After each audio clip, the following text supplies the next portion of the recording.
सुप्रभात बच्चों। आज मैं आपको आपकी पाठ्य पुस्तक अविरल भाग 8 के शिशिर की डायरी के 3 पन्ने नामक पाठ पढ़ाने जा रही हूँ। बच्चों, आपकी पुस्तक का नाम है अविरल भाग 8। मैंने आपको बताया कि डायरी भी एक विधा होती, गद्य की विधा होती है। डायरी लिखने का जो अपनी दिनचर्या होती है, लोग डायरी में लिखते हैं। तो अब मैं बता दूं, शिशिर की डायरी के 3 पन्ने आपके पाठ का नाम है और लेखिका का नाम है डॉक्टर मधु पंत। अब मैं इस पाठ के बारे में आपको बता रही हूँ। इस पाठ को डायरी शैली में प्रस्तुत किया गया है। साथ ही साथ इसमें लेखन की विधा, लघु कथा को स्पष्ट करने का भी प्रयास किया गया है। इस पाठ द्वारा सदाचार, कार्य में सच्चाई तथा पारदर्शिता के महत्व तथा गुरु शिष्य के संबंधों पर प्रकाश डाला गया है। यह डायरी शैली में लिखा गया पाठ है बच्चों, और इसकी विधा जो है, लिखने का जो ढंग है, वो एक लघु कथा को स्पष्ट करने का प्रयास किया गया है। इस पाठ में लेखिका ने सदाचार, कार्य में सच्चाई, पारदर्शिता और गुरु शिष्य के संबंधों पर प्रकाश डाला है। डायरी के 3 पन्ने हैं। पहला पन्ना 10 अगस्त। इस बार विद्यालय की साहित्यिक गतिविधियों का रूप ही अलग है। बड़ा आनंद आ रहा है। रचनात्मक कार्यों को करने का मजा ही अलग होता है। कुछ नवीनता और मौलिकता लिए हुए ये कार्यक्रम हम सबको विशेष रूप से मुझे कुछ नया सोचने और करने के लिए प्रेरित कर देते हैं। 10 अगस्त को विद्यालय की साहित्यिक गतिविधियों का रूप अलग है। एक्टिविटी हो रही है बच्चों। रचनात्मक कार्यों को बच्चों को करने में मजा ही आता है। आप लोग को भी बहुत आनंद आता है। कुछ भी अगर आपको एक्टिविटी करने के लिए दे दें कि कुछ कला में, कुछ लिखने के लिए, कुछ क्राफ्ट में बनाने के लिए, तो आप सभी को बहुत आनंद आता है। इसी प्रकार से शिशिर को भी बहुत आनंद आ रहा था और विशेष रूप से मुझे कुछ नया सोचने और करने के लिए प्रेरित कर देते हैं। शिशिर अपनी डायरी में लिखते हैं कि ये सब कार्यक्रम जो है, इस प्रकार के जो कार्यक्रम है, उनमें मुझे करने में बहुत ही आनंद आता है। मुझे कुछ नया करने की प्रेरणा मिलती है। मेरी साहित्यिक भूख को इस रसास्वादन से सच में बहुत तृप्ति मिल रही है। मतलब साहित्य के लिए अगर कुछ लिखना है तो इसमें मुझे बहुत ही संतुष्टि मिल रही है। पिछली बार हमने सामूहिक नाटक तैयार किया और फिर उसका मंचन भी किया। शिशिर ने लिखा अपनी डायरी में कि पिछली बार हमने एक नाटक तैयार किया था और फिर उसको भी हम लोगों ने स्टेज पर, मंच पर उसको प्ले भी किया था। इस बार हमें साहित्य की एक और विधा, लघु कथा के बारे में बताया गया। एक बड़ी कहानी के वृहद आयाम को छोटे से कलेवर में समेटकर उसे ऐसे प्रस्तुत करना कि उसका प्रभाव पूरी तीक्ष्णता से प्रहार करे। गागर में सागर भरने जैसा है। इस बार इनको लघु कथा के बारे में बताया गया और इसमें लिखा है कि एक बड़ी कहानी को छोटे से रूप में, संक्षिप्त रूप में अगर लिख करके और उसमें पूरा प्रकरण भी आए, मतलब उसका बड़ी कहानी का कोई भी अंश छूटने न पाए, उसको हम अगर संक्षिप्त में लिखते हैं तो वो लघु कथा होती है। और उसके प्रभाव पूरी तीक्ष्णता से प्रहार करें, मतलब उसके कोई भी अंश उस कहानी का छूटने न पाए।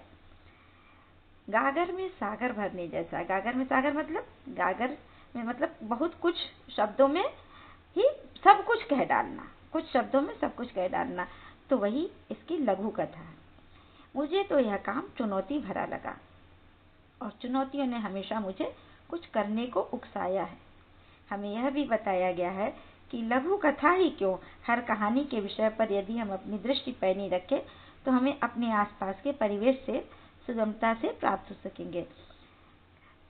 शिशिर बता रहे कि हमें ऐसा भी बताया गया है कि छोटी कहानी के हम अगर अपने आसपास के वातावरण को देखें तो भी हम उस पर कुछ लिख सकते हैं। हमें उस पर लिखने के लिए विषय मिल जाता है। मैंने भी ठान लिया कि मैं लघु कथा रचना करूंगा। हमें लघु कथा लिखने को कहा गया और सोचते सोचते जो लघु कथा मैं लिख पाया वह इस प्रकार थी।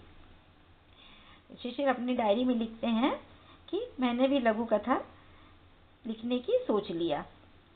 सामाजिक शास्त्र के शिक्षक ने कक्षा में छात्रों को संबोधित करते हुए कहा, बच्चों, क्या तुम जानते हो कि हम सबको मिलजुल कर क्यों रहना चाहिए? क्योंकि एकता में शक्ति है। शिक्षक ने क्या कहा कि हम लोग को मिलजुल कर रहना चाहिए। बच्चों, एकता में बहुत बल होती है। अगर हम लोग मिल करके कोई भी काम करेंगे तो कठिन से कठिन काम भी अगर मिलकर करेंगे, सहयोग की भावना से करेंगे, तो काम मेरा बहुत ही आसान हो जाता है। इसलिए बच्चों, एकता में बहुत शक्ति होती है। ऐसा कहा गया है, जब हम एक होंगे तब हमें कोई भी बाहरी व्यक्ति या शक्ति विचलित नहीं कर पाएगी। अगर हम एक हैं, एक होकर के रहेंगे, तो हमें कोई भी व्यक्ति हमारे मार्ग में बाधक नहीं होगा। जब हम एक होंगे, हमारा देश एक होगा और हम हर कठिनाई का सामना आसानी से मिलजुल कर पाएंगे। इसीलिए हमें हमेशा आपस में एक दूसरे के साथ समानता का व्यवहार करना चाहिए, चाहे वह व्यक्ति किसी भी वर्ग, धर्म या समुदाय का क्यों न।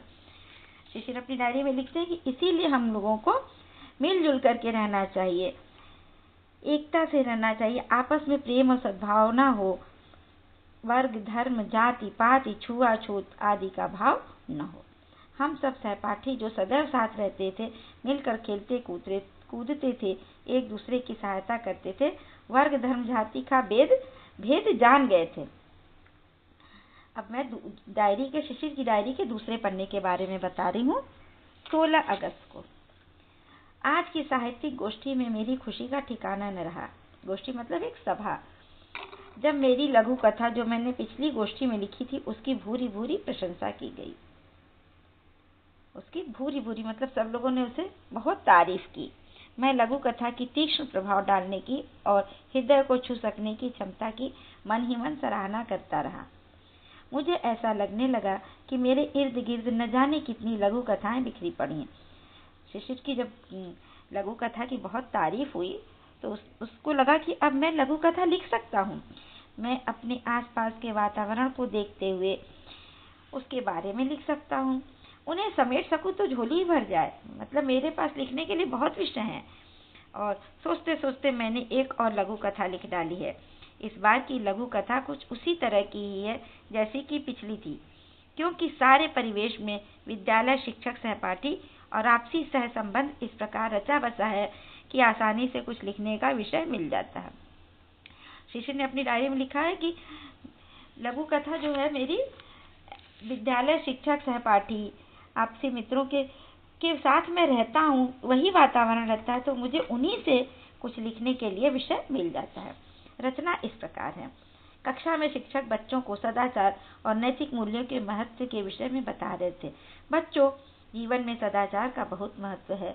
हम जो भी करते हैं उसमें सच्चाई और पारदर्शिता होनी चाहिए। कहीं भी कोई दुराव और छिपाव नहीं, सब कुछ स्पष्ट और साफ। सच्चाई का रास्ता ही सबसे उचित, सरल और सुखद रास्ता है, जिससे हर काम में पारदर्शिता खुद ब खुद बचने का मार्ग भी दिखाता है। सामाजिक बुराइयां जैसे भेदभाव, मानसिक संकीर्णता, धार्मिक आडंबर, दहेज, जुआ खेलना, मद्यपान करना, कर्ज लेना या देना, सूदखोरी करना, रिश्वत देना आदि। मतलब शिक्षक बच्चों को नैतिकता का पाठ पढ़ा रहे हैं कि हम जो भी काम करें उसको सच्चाई से करें। जीवन में सदाचार का बहुत महत्व है और वो बता रहे हैं कि सामाजिक बुराइयां, इनसे हमें हमेशा दूर रहना चाहिए। भेदभाव, मानसिक संकीर्णता, धार्मिक आडंबर, दहेज, जुआ खेलना, मदिरा पान करना, कर्ज लेना या देना, सूदखोरी करना, रिश्वत देना, ये सब बुराइयां हैं, हमें इससे दूर रहना चाहिए। तभी हाँफते हुए चपरासी कक्षा में प्रवेश करता हुआ पहुंचा।